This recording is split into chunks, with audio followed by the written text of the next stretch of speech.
Clamorosa bocciatura del bilancio e della finanziaria presentati dalla Giunta regionale. A respingerli al mittente la Commissione Sanità del Consiglio. È la prima volta che accade, tutti scontenti da Forza Italia alla Lega. Curzio Petenò.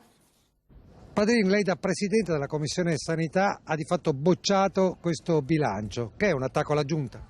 No, però è un rispetto della responsabilità e del ruolo istituzionale della Commissione. Cosa non va?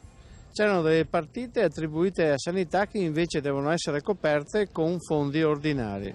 In Consiglio regionale, quando ai primi di marzo arriverà il bilancio 2014, siamo ancora all'esercizio provvisorio, sarà ben diverso dalla bozza messa a punto dalla Giunta.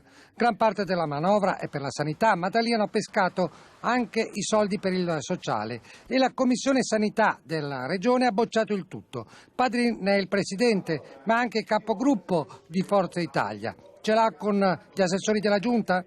Per evitare questo noi abbiamo detto che cosa sono le cose sbagliate, dove recuperare i soldi è un compito che spetta all'assessore Ciambetti. Si trovano questi soldi, i soldi sono pochi, adesso tutti spingono di qua e di là per avere questi soldi. Vede, ci sono due criteri, il primo è derivante dagli obblighi di legge, per cui se i soldi sono destinati alla sanità devono essere usati solo per la sanità. L'altro criterio è la priorità, abbiamo l'alluvione, abbiamo tutta una serie di interventi da fare, si decida quali sono le priorità, è un'assunzione di responsabilità. Un amministratore che ha un progetto politico, che ha un disegno, sa dove deve tagliare e dove mettere i soldi e di questo risponde agli elettori.